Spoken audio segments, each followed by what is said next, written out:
Bonjour à toutes et à tous et bienvenue pour encore une nouvelle vidéo de... Vous l'avez sans doute entendu, vous en avez entendu parler, on vous en a souvent fait la référence pour essayer de vous convaincre que c'est magnifique, c'est formidable. Je veux parler du couple franco-allemand.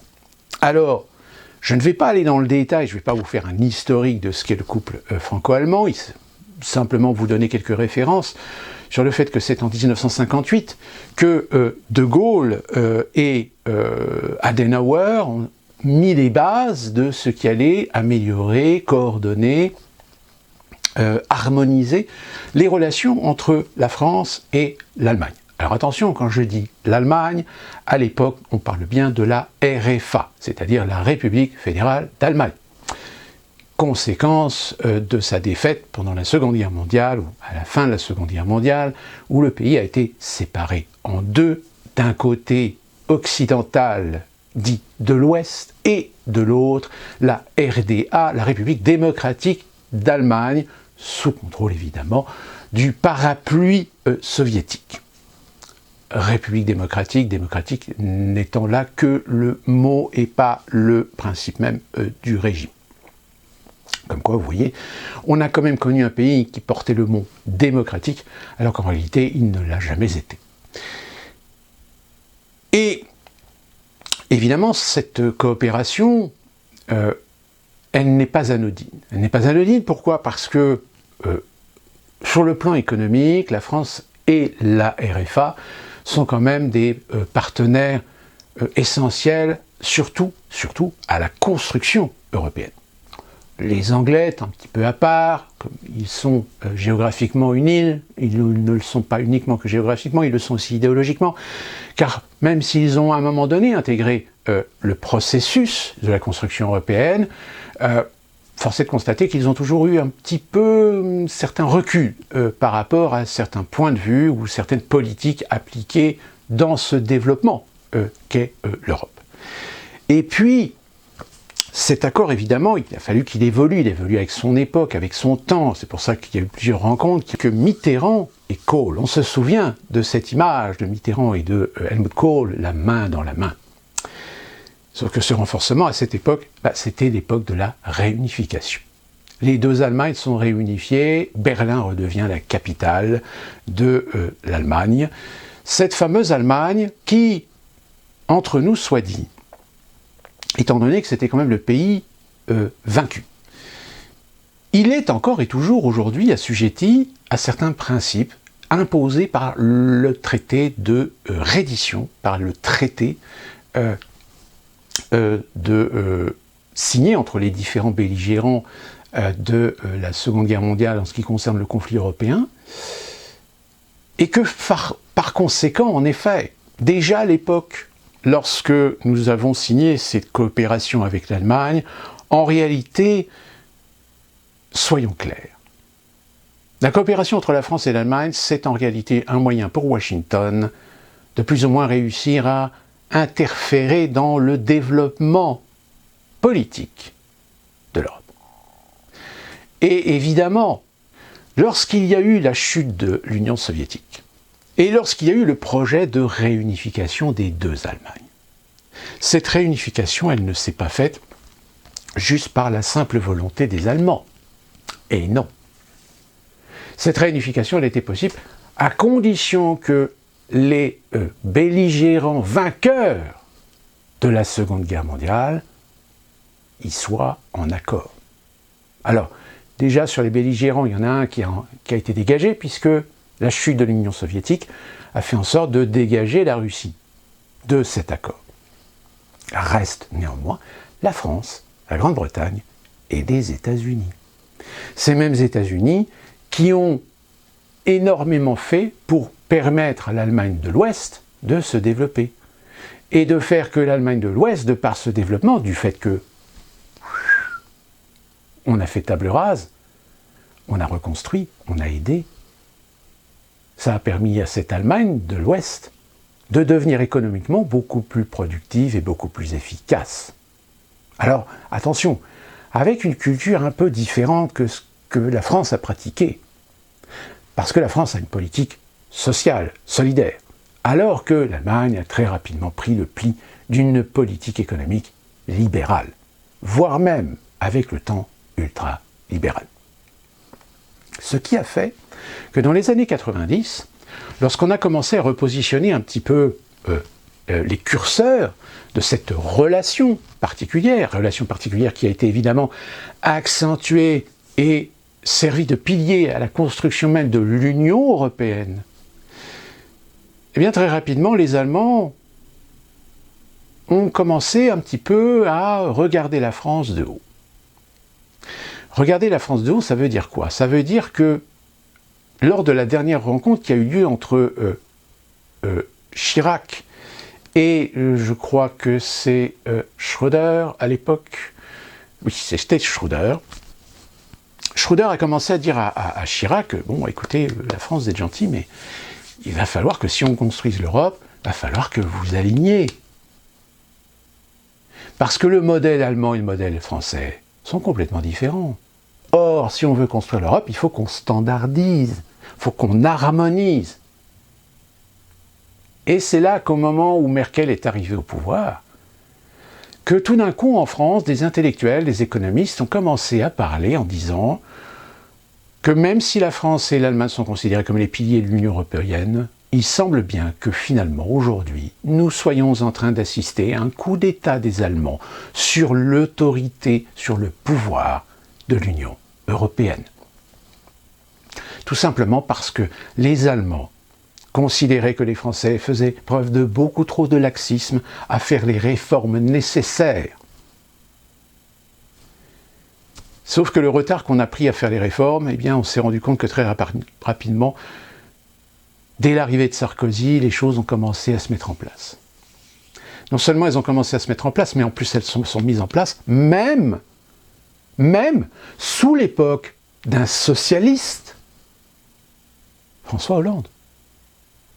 D'ailleurs, souvenez-vous, à l'époque des presses, des analystes économiques, des politiciens ont commencé à dire que on a un parti socialiste vainqueur, on a un président socialiste, mais on se rend compte que la politique n'est pas du tout une politique sociale, mais une politique libérale.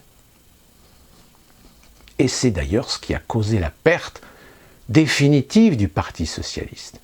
C'est que les gens, un tant soit peu intelligents, se sont rendus compte que finalement, il n'y avait que du socialisme, que dans le nom même du parti, qu'au sein du parti, ceux qui avaient le pouvoir n'étaient plus des socialistes. Alors évidemment, on faisait de l'illusoire, on faisait du décorum pour y faire croire, mais en réalité, le socialisme au pouvoir sous François Hollande a été un socialisme libéral, et non pas social. D'où d'ailleurs la raison pour laquelle certaines lois ont pu passer beaucoup plus facilement pour sauver les meubles, pour sauver l'apparence. Le mariage homosexuel a été un intérêt de cacher, servir de cache-misère. La preuve en est, c'est qu'il n'y a pas eu de référendum. On n'a pas demandé son avis aux Français, puis à la rigueur, on s'en fout. Que le mariage homosexuel soit maintenant dans la loi, tant mieux. Mais je rappelle, dans mes précédentes vidéos, j'ai mis en avant le fait que cette loi allait passer non pas pour la raison d'une évolution progressiste de la France, mais pour une raison politique et clientéliste. Vous voyez la différence? C'est pas une critique, je ne dis pas que c'est pas bien, je dis simplement c'est que la raison avec laquelle elle a été décidée, elle a été amenée, n'était pas celle que certaines personnes croient ou prétendent croire. Et de fait, l'arrivée d'Emmanuel Macron confirme bien que finalement, aujourd'hui, après 5 ans de mandat et le nouveau mandat que les Français lui ont donné sous la contrainte, parce qu'excusez-moi, mais les Français qui ont voté Macron ne fera pas croire que la grande majorité d'entre eux ont voté pour Macron. Ils ont voté contre Marine Le Pen. Donc à partir du moment où on réussit à pousser une grande proportion de Français à voter contre et non pas pour, ben c'est un hold-up. C'est un vote démocratique, pourquoi? Parce qu'à chaque fois qu'il va y avoir des élections présidentielles, on va vous faire le même scénario.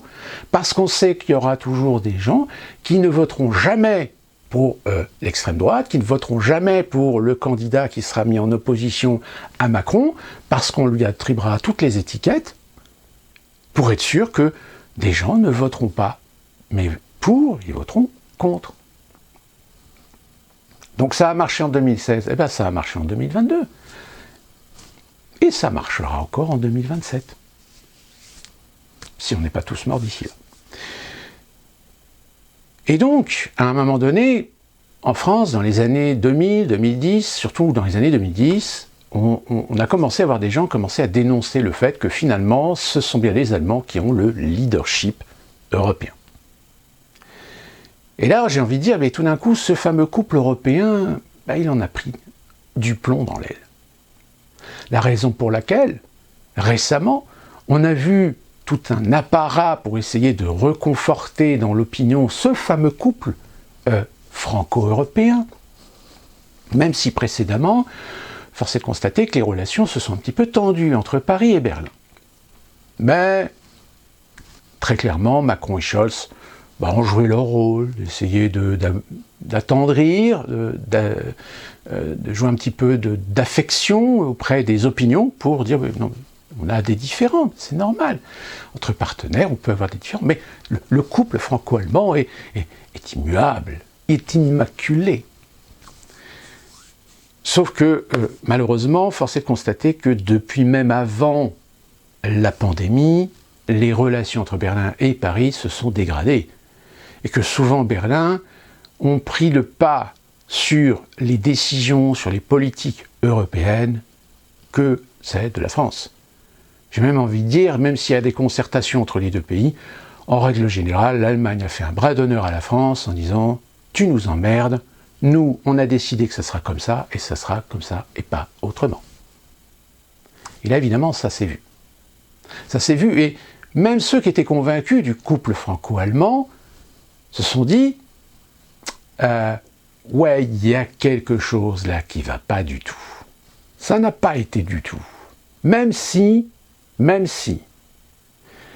pour tenter de compenser le décrochage économique de la France, de le grossissement de sa dette, de ses problèmes de gestion publique, d'où la raison, on revient encore une fois de plus, qui motive en réalité les fameuses copées de demander à la France de réformer de fond en comble son principe et son système public,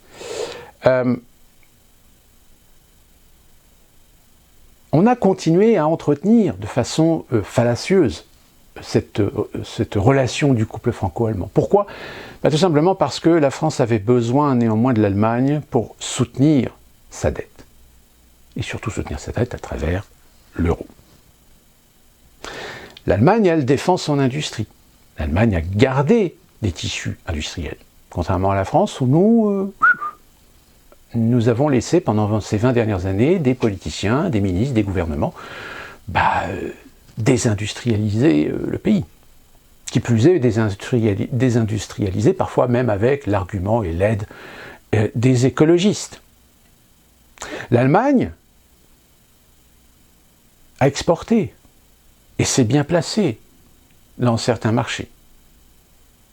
L'Allemagne a exporté le Dieselgate de Volkswagen à l'ensemble de l'industrie européenne et pris le contrôle de la politique européenne de l'espace. En matière d'énergie, tout les sépare. L'Allemagne, pour servir les écolos, et d'ailleurs même maintenant nous le savons puisque Merkel l'a admis auprès d'un ancien président, directeur général de EDF, ou de Engie si vous préférez, et qui avait admis que si elle avait cédé aux écologistes sur la dénucléarisation de l'Allemagne, c'était pour des raisons politiques, c'était pour des raisons clientélistes, c'était pour des raisons électorales. Mais Merkel avait dit à ce président français, « Moi je suis une pro-nucléaire. » Mais vous comprenez, la politique. Sauf que cette politique de dénucléarisation avec tous ces aspects, avec toutes ces conséquences, à la fois idéologiques, qui s'est accentué et même réussi à faire du lavage de cerveau chez certaines générations d'Allemands, eh bien, malheureusement, a déteint sur la politique européenne et y compris sur la politique française. Et le résultat aujourd'hui, vous le voyez constamment, tous les jours, de ces ultra fragiles, de ces ultra lavés du cerveau écologistes qui veulent demander et exiger la dénucléarisation de la France. Alors que là, on a un exemple avec l'Ukraine, avec la Russie, que la France, si elle avait gardé cette politique nucléaire, eh bien, aurait pu passer l'hiver sans se poser de questions.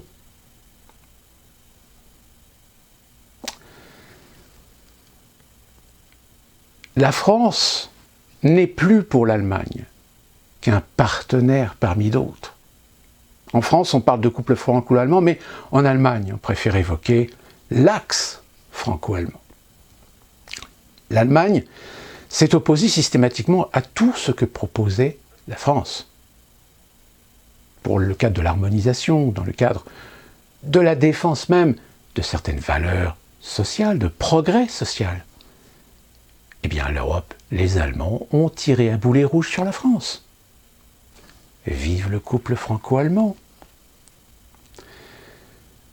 Et d'ailleurs, on le sait qu'il y a 3 axes sur lesquels aujourd'hui Berlin ne s'accorde plus du tout sur Paris. L'alliance avec les États-Unis, par exemple, lui permet de profiter du parapluie nucléaire américain. Dans l'urgence, l'allié stratégique naturel de l'Allemagne, ce n'est pas Paris, c'est Washington. On l'a bien vu dans le blocage des chars Léopard qui venait du fait que les Allemands s'en remettaient à Washington. L'industrie allemande est plus attirée par les États-Unis, car l'énergie coûte en ce moment 5 fois moins cher qu'en Europe.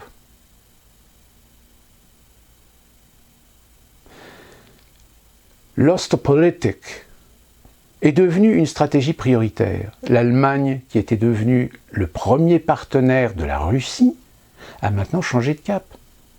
Sauf que, évidemment, ce changement de cap a eu la conséquence de tout d'un coup se rendre compte que sur le plan énergétique, ça allait poser un problème.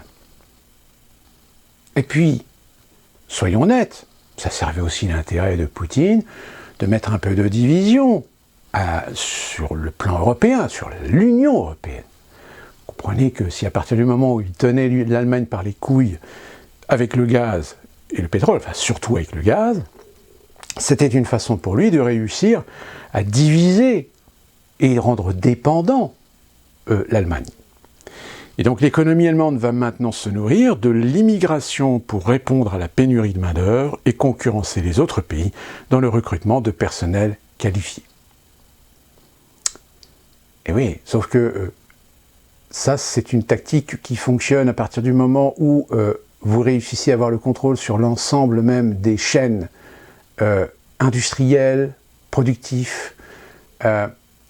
Sauf que en Allemagne, aujourd'hui, le pouvoir commence à voir monter des sentiments nationalistes, des sentiments populistes, dont la fameuse AfD, qui est ce parti qui continue à monter et à monter et à monter. Je vous avais déjà montré cette carte. Vous avez vu cette carte dans une de mes vidéos, où on voyait bien que là où le parti AfD faisait les meilleurs scores, étrangement, ça correspondait presque, alors mis à part évidemment Berlin, les grandes métropoles, etc., qui restent, comme aux États-Unis, comme en France, des endroits électoraux plutôt progressistes, mais force est de constater que quand on voit les différents Länders où l'AfD fait de très bons résultats, comme par hasard, ça correspond à l'ancienne géographie de ce qu'était la RDA. Alors je vais pas revenir sur cette histoire, sur le fait que les Allemands de l'Est, tout d'un coup, se sont retrouvés en slip parce que, évidemment, le fait que l'effondrement de la RDA, de la réunification, vous avez tous les acteurs capitalistes qui se sont rués sur les appareils de l'État, toutes les industries, les entreprises, tout ce qui était issu du collectivisme, tout ce qui était issu de la possession même ou du contrôle même de l'État, a été vendu. Et une grosse partie de ce qui a été vendu a été délocalisée. Et vous avez énormément d'Est allemands qui, en effet, avait le sourire, avait la banane, parce que tout d'un coup, ils retrouvaient la liberté par la réunification, la démocratie, la liberté. Et sauf que très rapidement, ils ont eu le sourire à l'envers. Parce qu'ils se sont rendus compte que oui, la démocratie, le libéralisme, c'est aussi la possibilité de perdre son boulot et de ne plus jamais retrouver de travail dans la région où vous habitez. Puisque tout a été dilapidé, tout a été délocalisé. La tentation chinoise aussi de l'Allemagne est forte, car les deux piliers de l'économie allemande se sont effondrés.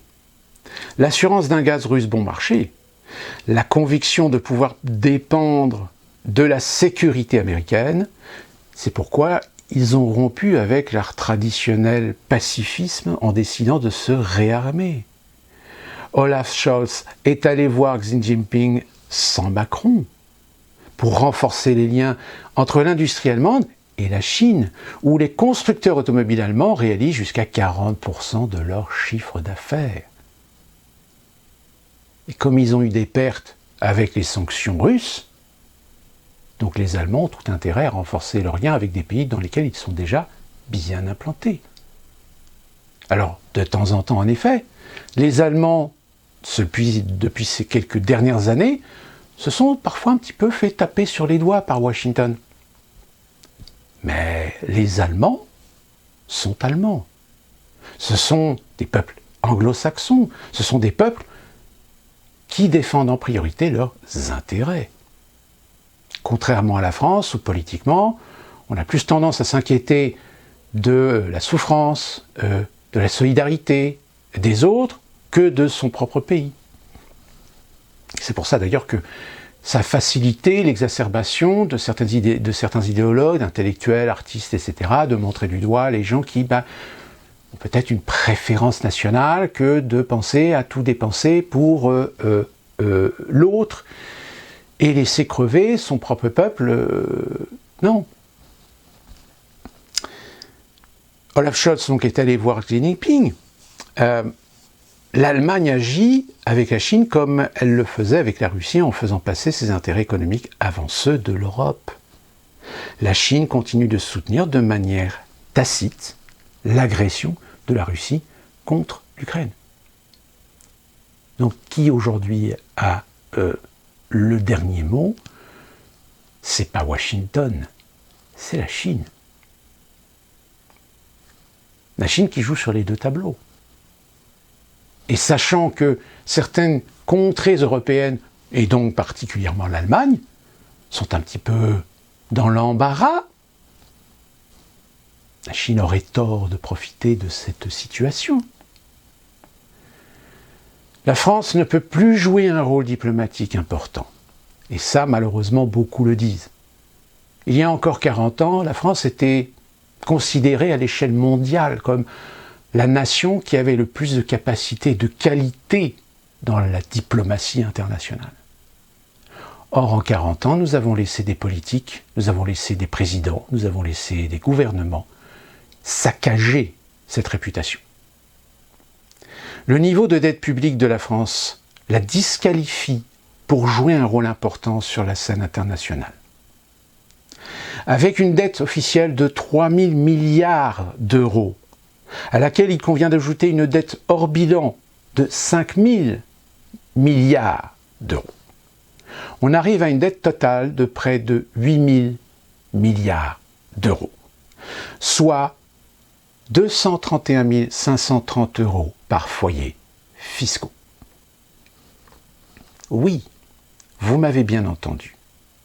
Le niveau de dette que le peuple français va devoir amortir individuellement s'élève à 231 530 euros. Alors évidemment, on ne va pas vous réclamer cette somme. La somme, elle va être répartie selon, évidemment, l'échelle de vos revenus. Mais ça fait mal. Alors vous imaginez bien que quand Macron vous dit « j'arrose l'Ukraine avec 3 milliards, je lui envoie des chars que je vais devoir racheter, je vois des munitions et des armes que je vais devoir racheter aussi. Donc j'endette. Mais cette dette, elle va retomber sur qui ? sur vos têtes. On l'a vu là, sur l'émission Baba, là, avec Véran. Hein, on l'a vu, cet artisan qui a expliqué que le crédit dont ils ont bénéficié, mais qu'il va falloir maintenant rembourser, bah finalement, c'était le piège. On l'avait dit à l'époque. Donc, au final, quand vous savez que plus de 50% de cette dette étant détenue par des non-résidents, la marge de manœuvre est réduite. Ah ben oui, si vous voulez sauver votre pays d'un effondrement économique, tout ce qui est obligation doit trouver preneur. Donc c'est pour ça que les pays s'achètent entre eux de la dette. Mais il y a un moment donné où si certains pays considèrent que la dette française devient trop pourrie et décident de s'en débarrasser, bah la France, plouf. Ou inversement, si des pays ont les moyens économiques de pouvoir acquérir de la dette française, il va y avoir un moment donné où Macron, il pourra aller à Washington. Si jamais Pékin l'appelle en disant « Hey Coco, je t'annonce que c'est nous qui détenons plus de 50% de ta dette. Donc, viens voir chez nous un petit peu, on a des ordres à te donner. »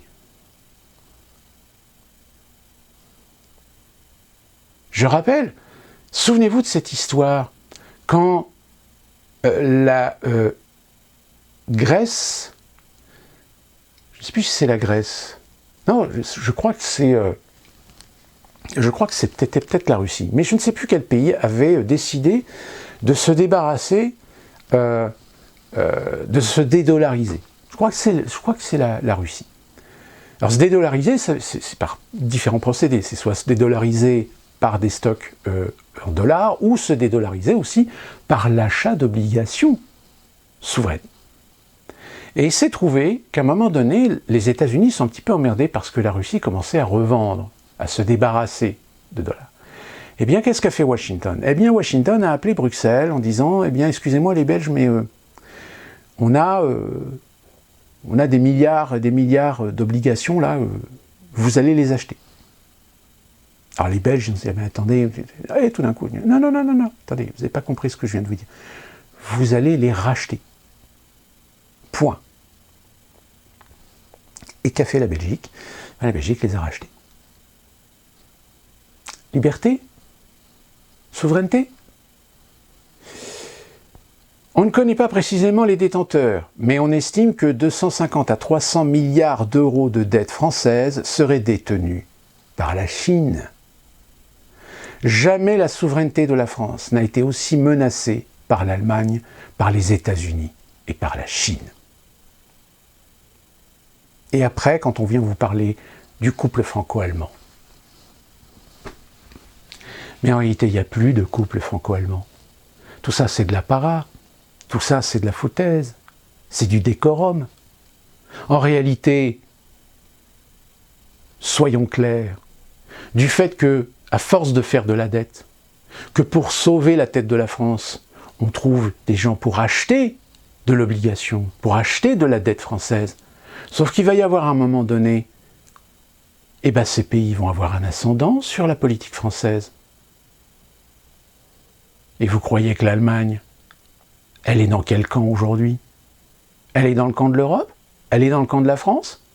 Non, elle est aux ordres de Washington. Washington, qui depuis plusieurs mois concède, donne une souplesse à l'Allemagne de commercer avec des pays avec lesquels les États-Unis aimeraient bien voir l'Allemagne ne pas commercer, mais elle laisse faire. Mais en échange de quoi? Eh bien tout simplement en échange du fait que le jour où Washington appellera la direction ou la présidence de l'OTAN pour dire allez-y, allez-y, vous allez en Ukraine. Eh bien au moins on aura l'assurance que le chancelier allemand ne s'opposera pas au fait de déclarer la guerre à la Russie. Mais comme l'Allemagne c'est aussi l'Union européenne, eh bien l'Allemagne fera en sorte de faire comprendre à tous les autres pays, et également la France, de fermer leur gueule et de suivre.